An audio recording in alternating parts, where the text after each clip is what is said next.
Thank you. Well, let's bring in our panel to discuss a bit further. Retired U.S. Army Lieutenant Colonel, Black Hawk helicopter pilot, and Battalion Commander Darren Gaub was with us this morning. Also joining us, national security analyst and author of the book Rise, Brigitte Gabriel. Good morning to both of you. Thanks for being here.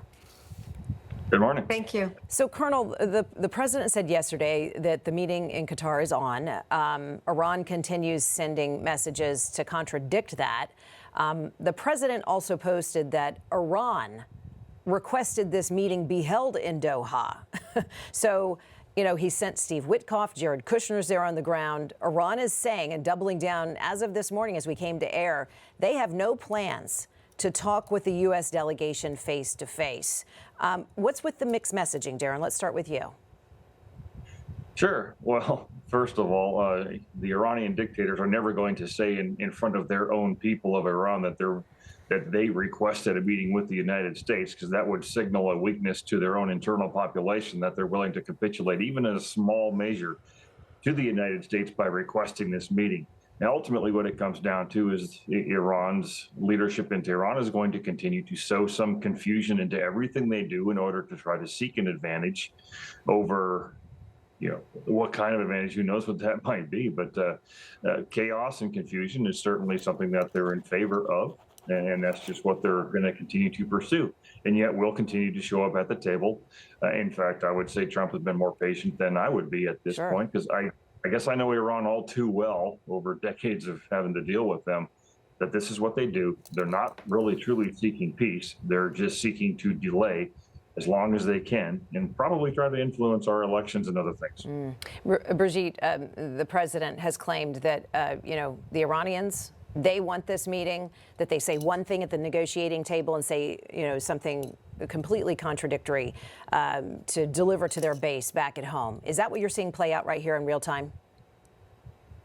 Yes, that's exactly what's happening, and I want to follow up on that's why the Iranians are speaking to their own base. They will come to the table, they will negotiate, but not because they are interested in peace. They are interested in dragging the process.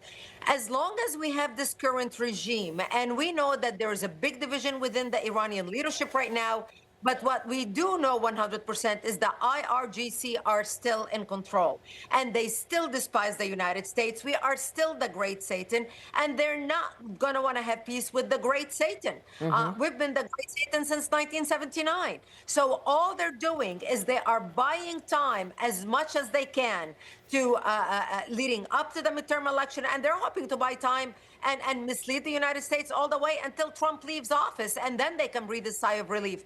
I hope that President Trump is savvy enough and surrounded by wise people enough to convince him that before he leaves office, we have got to change the regime in Iran one way or another, whether we do it or whether we allow the Israelis to do it, who actually came to the U.S. and the beginning of the war with a plan to change the regime. That's exactly why they took out the leadership in the first day of the bombing. America didn't agree back then, but I think we're going to get to the point where the only way we're going to have peace with Iran is basically by changing those people opposing peace right now in Iran. The president has maintained that was not part of the initial mission. It is just to prevent Iran from developing a nuclear weapon. Colonel, make no mistake, it should not be missed that we did hit them very hard over the weekend militarily, and their strikes have since stopped. Yes, that's true. And in fact, there's been more damage done to Iran over the last few months than has ever been done since 1979. So we can't miss the positive in all of this noise that's going on right now. Now, you know, of course, that is not a desire to harm the Iranian people who actually seek peace, who want these dictators gone as much as more than anybody else does. But ultimately, the only language those people speak, those dictators speak, is force. And that's the language we're going to have to talk to them in. We'll come to the table, too, and we'll see if we can iron something out. But the question is, will that be adhered to in the first place? Like Brigitte said, talking about the IRGC, ultimately, the IRGC is making its own decisions, despite what anybody in Tehran might say. Their last orders were to keep this conflict going for as long as they could, and they're going to keep operating despite what anybody in Tehran may be saying. And that's not unexpected. That's how they operate. Well, what the president of Iran is saying this morning, Masoud Pezeshkian, posting this: mutual understanding is a two-way street. If the American side adheres to the agreement, we will also fulfill our commitments. Our approach to unreasonable saber rattling and baseless threats is to rely on rationality and human dignity in decision making, and to defend decisively and fearlessly when it comes time to act. So much about that statement, Brigitte, struck me, but certainly the human dignity component while they're murdering their own people. They are brilliant in messaging. I mean, this is amazing the way they can talk with a straight face like that. Look, they want the MOU. They want to enforce the MOU.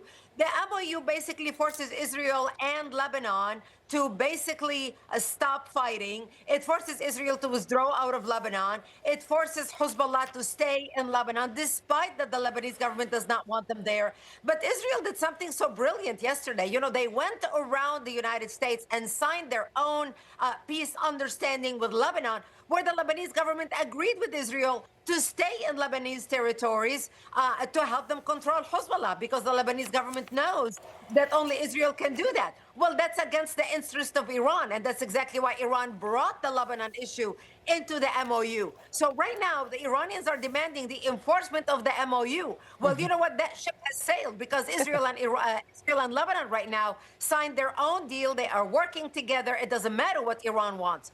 And that can pose a little problem to the United States, actually. Yeah, sure could. And we'll see whether that, in fact, holds as well, because it doesn't seem even a moment goes by without some sort of back and forth and skirmish. The president is saying once again that Iran has agreed not to pursue nuclear weapons. And then, of course, this back and forth hours later, Iranian state media is suggesting this very different message.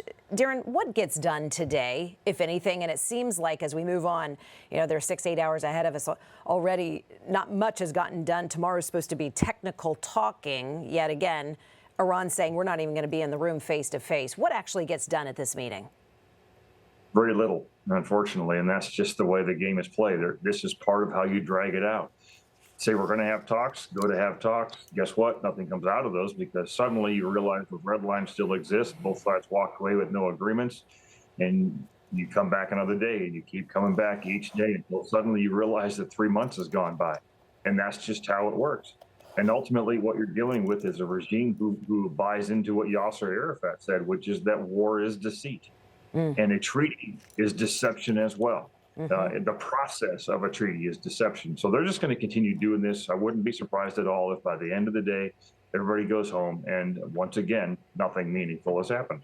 Iran announced that $6 billion of assets would be unfrozen. It's been frozen since October 7th. And apparently it's going to be, according to their accounts, again, in Iranian state-run media, it'll be made available through the Qataris, representatives there.